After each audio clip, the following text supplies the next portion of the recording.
You're tuning into The Deep Dive, and today we're cutting straight to the heart of the matter, the UEFA Champions League semifinals. That's right. You want to know who the real contenders are, how they navigated those, challenging quarterfinals, and maybe who the smart money's on for that trophy in Munich. Yeah, absolutely. Let's get straight to it. We've been digging into the latest from Goal.com, BBC Sports expert opinions, Opta analyst data dives, and Sky Sports News as well. Got it. So a real mix of perspectives. Exactly, to try and build a complete picture of where things stand right now. Okay, so let's start with the Final Four. We've got Arsenal, Paris Saint-Germain, Barcelona, and Inter Milan. All confirmed. Yep, those are our semifinalists. Then each had a pretty interesting path through the quarters. Let's kick off with Arsenal. That win over Real Madrid. Wow, yeah, dominant. 3-0 at home, then 2-1 away. That's a 5-1 aggregate scoreline against the holders. That feels like more than just a win, doesn't it? Like a real statement. It really does. It feels like, potentially dethroning the champs in that kind of fashion. It speaks volumes. Their pressing game, especially, seemed to really disrupt Real. Seka was flying as well, wasn't he? Absolutely. Consistently dangerous. You can see why the Opta data might be rating them so highly after that kind of performance.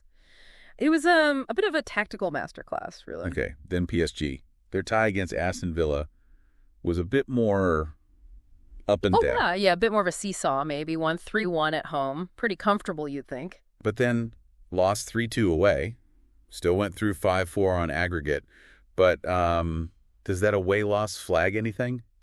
Goal.com still called it an exhilarating exhibition of attacking prowess. Well, their attack is exhilarating, no doubt. 2 away goals, even in defeat, shows that. But yeah, you could maybe ask a question or two about the defense. Conceding 3 against Villa? Potential vulnerability, perhaps? Maybe. But as we'll probably get into, a lot of the experts seem to think their overall quality, especially going forward, kind of outweighs those moments. Right. Then Barcelona. They dispatched Dortmund pretty effectively. Right. Hammered them 4-0 at home. Yeah, that first leg was decisive. Lost the away leg 3-1, but still 5-3 on aggregate. Comfortable enough? The talk seems to be all about their fearsome forwards. Is it just about the attack with Barca? Well, the forwards definitely get the headlines, Lewandowski, Rafinha, maybe Yamal. But you can't discount their experience in these big games. Sure. They often control the midfield, dictate the pace. That gives the forwards the platform, really. Gotcha. And finally, Inter Milan. They pulled off a really tactical win against Bayern Munich. Yeah, that was impressive. 2-1 away win first. And then held them 1-1 at home. Goal.com called it a Catenaccio masterclass. Yeah. Classic Inter, maybe. Strong defense. Exactly. That's their strength, isn't it? That defensive organization. They were just so hard to break down. So in a knockout competition like this, where, one goal can change everything, can that defensive solidity take them all the way? It's a massive asset. They might not have the, let's say, explosive attack of PSG or Barca, but they know how to stifle teams and, crucially, take their chances when they come. Very dangerous in a 2-legged format. So it's a fascinating Final Four. Really balanced, different strengths. Let's dive into what the experts are thinking. BBC Sport rounded up their pundits. Sounds like PSG got quite a few nods. Yeah, there was definitely a strong leaning towards PSG among the BBC lot. Guillaume Balag talked about their control, the structure under Luis Enrique, and just the sheer quality they have. Right. And Phil McNulty was really impressed, called them the best team he's seen in the competition this year. Even with that Villa result. Yeah, despite that wobble, as he put it, he highlighted their team ethic, which maybe wasn't always there, and the attack debelle for Outscalia. Yeah, they look dangerous. Simon Mockbell also mentioned that new team ethic post-Messi, Neymar, Mbappe. Maybe more balanced now. That seems to be the thinking for some, yeah. Yeah. More cohesive. Chris Sutton pointed out they've wrapped up League One too, so full focus on this. Makes sense. But not everyone's on the PSG train. Simon Stone stuck with Barcelona. He did. He picked them before the tournament, apparently, and he's sticking with them. Pointed to their resilience and that attacking talent. He still believes in that Barca pedigree, I guess. Interesting. What about the others? Inter must have got some support. Oh, yes. Ian Dennis made a strong case for Inter, said they're maybe underrated, have the best defense left, and crucially, Lautaro Martinez up front. He's always a threat, isn't he? Always. Dennis sees them as more than just spoilers, They know how to win. And Theo Walcott obviously wants Arsenal to win, but any tactical insights? He mentioned being worried about Inter's defense if Arsenal were to face them. He clearly respects that solidity. And Nedum Onuoha. He had an interesting take, right? Yeah, he reckons it's likely a first-time winner, so Arsenal or PSG, and he seemed to be leaning towards Arsenal. Why them specifically? He highlighted that Real Madrid performance, said it showed they have the robustness, defensively and offensively, to beat the best. Alex Howell also picked Arsenal, pointing to their resilience and Saka's quality.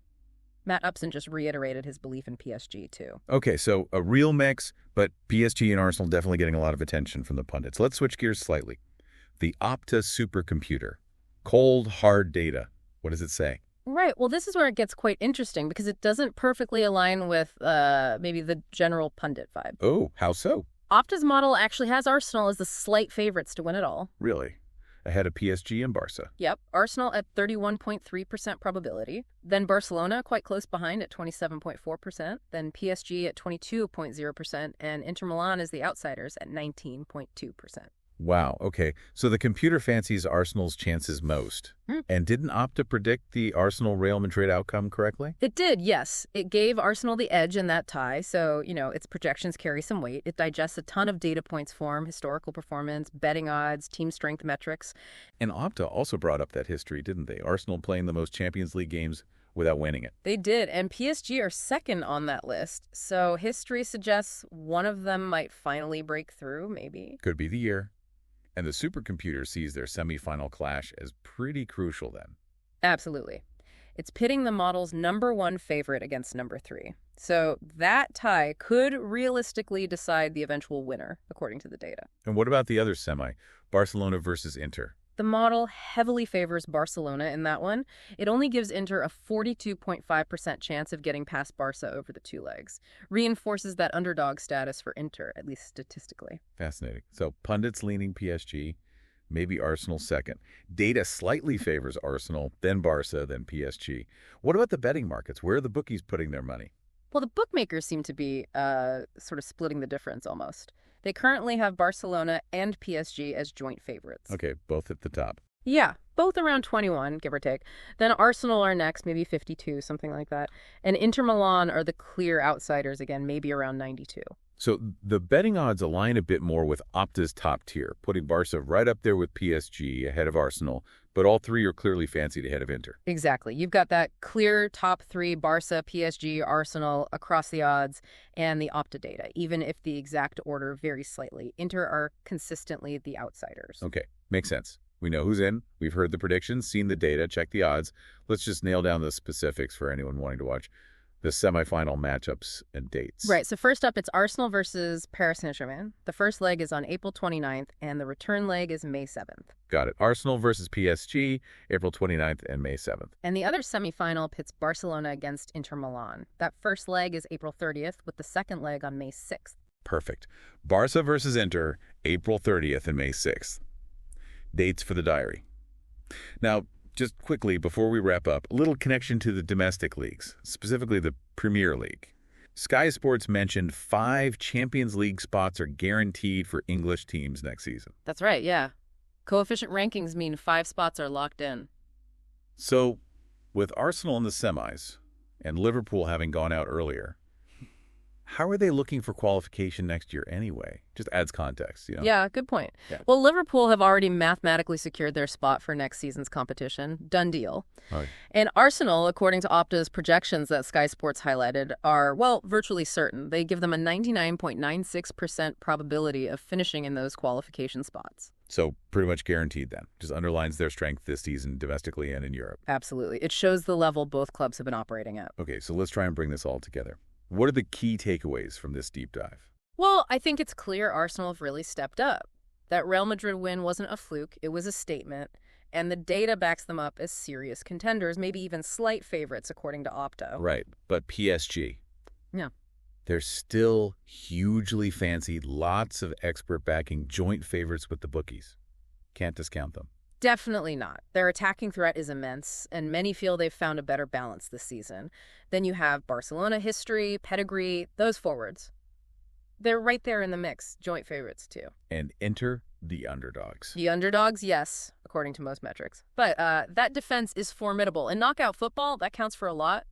They're the potential disruptors, perhaps. So we've got these different viewpoints, the pundits, the supercomputer, the betting odds, all pointing towards a fascinating final stretch. mainly focusing on that top three, but with Inter lurking. Precisely. The semifinals look set to be absolutely captivating. Arsenal PSG pits two potential first-time winners, maybe the two strongest teams left according to data and some experts. Barca Inter is that classic clash of maybe attacking flair versus defensive steel. Which leads us perfectly into a final thought for you, the listener, to chew on. Given Arsenal's demolition of Real Madrid and Opta favoring them slightly, can they finally shake off that historical tag and overcome PSG, who seem to be the pundits' darlings? Or will Barcelona's sheer European experience and quality shine through? Or could Inter Milan's tactical discipline and defense prove to be the perfect formula to upset the odds and maybe sneak past Barca and whoever wins the other semi? Lots to think about as those semifinals get underway. It's definitely all to play for. Thanks for diving deep with us today.